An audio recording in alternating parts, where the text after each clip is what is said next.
Hello students, in this video you will find some tricks, some methods and fundamentals for preparing RRB NTPC examination. Railway Recruitment Board, non-technical popular categories, बहुत सारी vacancies हैं और आसानी से आप सफल हो सकते हैं। तो सबसे पहले फंडामेंटल प्रिपेयर कीजिए। इसमें 3 पार्ट में हम प्रिपेयर करवाएंगे। फर्स्ट है मैथ्स, सेकंड पार्ट इसका है जनरल इंटेलिजेंस और थर्ड है जनरल अवेयरनेस। जनरल अवेयरनेस में 2 पार्ट हो जाते हैं, जिसमें फर्स्ट है जनरल साइंस और दूसरा है करंट अफेयर्स। तो हम जनरल साइंस फिनिश करेंगे, इसके बाद में करंट अफेयर्स, फिर हम जनरल इंटेलिजेंस में जाएंगे, फिर मैथ में, और बहुत ही आसानी से इसको आप लोग कर सकते हैं। प्रीवियस क्वेश्चन पेपर को पहले नहीं बताएंगे, पहले फंडामेंटल्स बताएंगे और इतना तैयार करा देंगे हम कि आप प्रीवियस पेपर को देखते ही उसके आंसर को याद नहीं करना होगा, खुद ही आंसर दे लेंगे, और यही सफलता का पहला स्टेप होता है। तो चलिए देखें पहले chemistry. First point, discoverers name, महर्षि कनद। सबसे पहले 6th century BC in India उन्होंने बताया कि किसी भी मटेरियल को, किसी भी सब्सटेंस को अगर तोड़ा जाए तो तोड़ते स्प्लिट अप करते करते एक ऐसा ही अवस्था आती है कि फिर उसके से छोटा नहीं किया जा सकता। उसको उन्होंने परमाणु कहा, उसी पार्टिकल को उन्होंने परमाणु कहा, और 2 या 2 से अधिक परमाणु कंबाइन करके अणु बनाते हैं। तो किसने दिया इसको? महर्षि कनद ने दिया। तो महर्षि, हु डिस्कवर्ड परमाणु? महर्षि कनद। और इसी परमाणु को एटम किसने कहा? एक ग्रीक फिलोसोफर डेमोक्राइटस ने 430 BC में इसको उन्होंने एटम कहा। एटम शब्द उन्होंने एटोमास से, एटम शब्द की उत्पत्ति एटोमास से हुई, ATOMOS, एटोमास से हुई।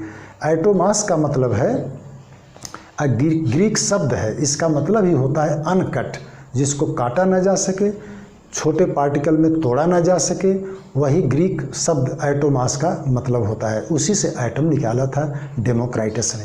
थर्ड, 1808 में जॉन डाल्टन ने अपना एटॉमिक थ्योरी दिया। First scientist who gave the atomic theory, John Dalton, 1808। According to that scientist, किसी भी एलिमेंट के एटम एक जैसे होते हैं, लेकिन एक एलिमेंट के एटम दूसरे एलिमेंट के एटम से डिफरेंट होते हैं। और 2 या 2 से अधिक एटम जब डिफरेंट एलिमेंट के, भिन्न भिन्न एलिमेंट तत्वों के एटम जब कंबाइन करते हैं तो उनके कम्बिनेशन हमेशा सिंपल होल नंबर रेशियो में होता है, और जो बनता है उसको कहते हैं कंपाउंड एटम। आजकल उसी को मॉलिक्यूल बोलते हैं। दूसरा पॉइंट, तो एटॉमिक थ्योरी किसने दिया? जॉन डाल्टन ने दिया। कब दिया? 1808 में। Next point, Julius Plucker. Julius Plucker ने सबसे पहला साइंटिस्ट जिन्होंने कैथोड रेज को डिस्कवर किया। First discoverer of cathode rays Julius Plucker. कब किया था? 1858-59। Next, J Thomson.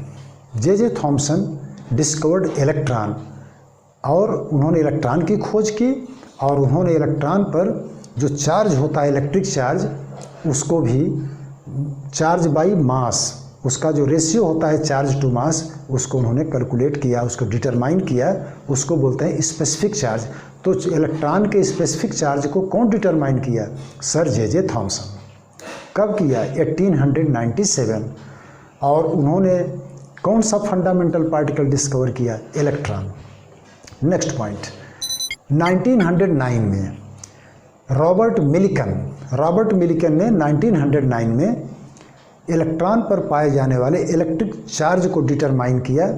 उनके एक्सपेरिमेंट का नाम था oil drop experiment. Oil drop experiment से उन्होंने इलेक्ट्रॉन पर पाए जाने वाले इलेक्ट्रिक चार्ज को डिटरमाइन किया। Robert Milton. कब किया? 1909 में। नेक्स्ट पॉइंट, 1932 में जेम्स चैडविक ने न्यूट्रॉन की खोज की। न्यूट्रॉन न्यूक्लियस के अंदर पाए जाने वाला एक इलेक्ट्रिकली न्यूट्रल पार्टिकल होता है और इसकी खोज जेम्स चैडविक ने 1932 में की। 1886 में ई गोल्डस्टीन आप याद कर सकते हैं, गोल्डस्टीन ने एनोड रेज की खोज की और एनोड रेज में पॉजिटिवली चार्ज पार्टिकल पाए जाते हैं, उसको खोजा और उस पार्टिकल का नाम रदरफोर्ड ने प्रोटॉन रखा। तो who discovered anode rays? E Goldstein. Anode rays का दूसरा नाम क्या है? Canal rays. कौन इसको खोजा? गोल्डस्टीन ने। और एनोड रेज में पाए जाने वाले पॉजिटिवली चार्ज्ड पार्टिकल को प्रोटॉन किसने कहा? रदरफोर्ड ने। नेक्स्ट पॉइंट,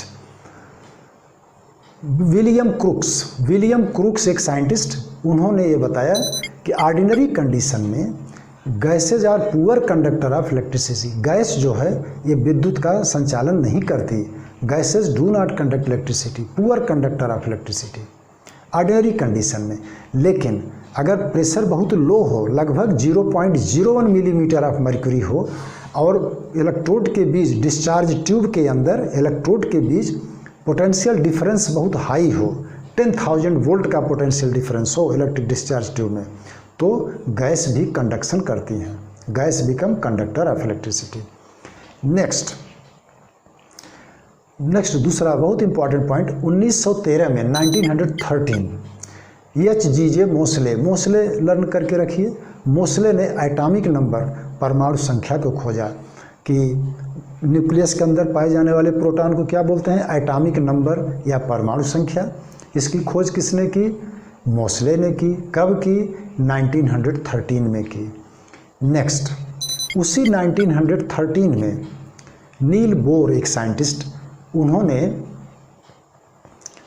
नया एटॉमिक मॉडल दिया। New model of atom was given by Bohr in 1913। Next point, 1921 में क्लार्क मैक्सवेल ने इलेक्ट्रोमैग्नेटिक वेव थ्योरी दिया। इलेक्ट्रोमैग्नेटिक वेव थ्योरी को किसने दिया? Clerk Maxwell. कब दिया? 1921 में दिया। नेक्स्ट पॉइंट, 1927 में एक साइंटिस्ट वर्नर हिजनबर्ग ने अनसर्टेनिटी प्रिंसिपल को खोजा। Who discovered uncertainty principle?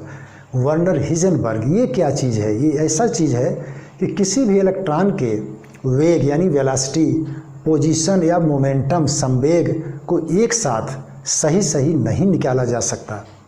Electron या किसी भी छोटा फंडामेंटल या सब एटॉमिक पार्टिकल, इलेक्ट्रॉन जैसे पार्टिकल का वेलोसिटी और मोमेंटम, पोजीशन को एक साथ कैलकुलेशन एग्जैक्टली करेक्ट नहीं किया जा सकता। इसको बोलते हैं अनसर्टेनिटी प्रिंसिपल और इसको सबसे पहले 1927 में हिजनबर्ग ने खोजा था। नेक्स्ट पॉइंट, 1927 में ही डेविसन और जर्मर साइंटिस्ट ने अपने एक्सपेरिमेंट से द ब्रॉगली कॉन्सेप्ट को प्रूव किया, वेरीफाई किया, wave nature of electron. The Broglie concept of wave nature of electron. तो डेविसन एंड जर्मर अपने verified the wave nature of electron by his experiment in 1927। 1927 में deviation और Germer ने electron के wave nature को अपने experiment से prove किया था। याद रखिए, Davisson and Germer. Next point, 1927 में ही कह सकते हैं कि ये जो है अनसर्टेनिटी प्रिंसिपल के डिस्कवरी के बाद एक scientist Pauli, PAULI, Pauli discovered neutrino एक पार्टिकल है, वो न्यूट्रल होते हैं, वो भी एटम में होते हैं, उसको पाउली ने डिस्कवर किया। एंटी न्यूट्रिनो 1934 में फर्मी ने एंटी न्यूट्रिनो को खोजा। 1934 में एंटी न्यूट्रिनो को कौन खोजा? फर्मी। नेक्स्ट, एंटी इलेक्ट्रॉन जिसको पॉजिट्रॉन बोलते हैं, इसको एंडरसन ने 1932 में खोजा। एंडरसन ने 1932 में पॉजिट्रॉन को खोजा। और नेक्स्ट 1935 में हिडेकी युकावा ने मेसॉन पार्टिकल को खोजा। Meson was discovered by Hideki Yukawa in 1935। तो meson, who discovered meson? Hideki Yukawa, when? 1935। और नेक्स्ट एंटी प्रोटॉन को किसने खोजा? एंटी प्रोटॉन को सेगरे, SEGRE, सेगरे ने एंटी प्रोटॉन को खोजा 1955 में। एंटी न्यूट्रॉन को कौन खोजा? एंटी न्यूट्रॉन को कॉर्क और एसोसिएट, कॉर्क ने एंटी न्यूट्रॉन को 1956 में खोजा। एटम के अंदर सेंटर में पाए जाने वाले न्यूक्लियस, नाभिक को किसने खोजा? रदरफोर्ड ने। कब खोजा? 1911 में खोजा। अपने अल्फा स्कैटरिंग एक्सपेरिमेंट से रदरफोर्ड ने एटम के अंदर सेंटर में जो न्यूक्लियस होता है, जहां प्रोटॉन न्यूट्रॉन होते हैं, उसको रदरफोर्ड ने 1911 में खोजा था।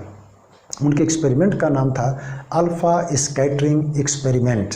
उसको रदरफोर्ड ने न्यूक्लियस को खोजा था। Next point, principal quantum number, एक ऐसा इंटीजर जो इलेक्ट्रॉन की एनर्जी को बताता है, उसको किसने खोजा? बोर ने खोजा था। Principal quantum number discovered by bore.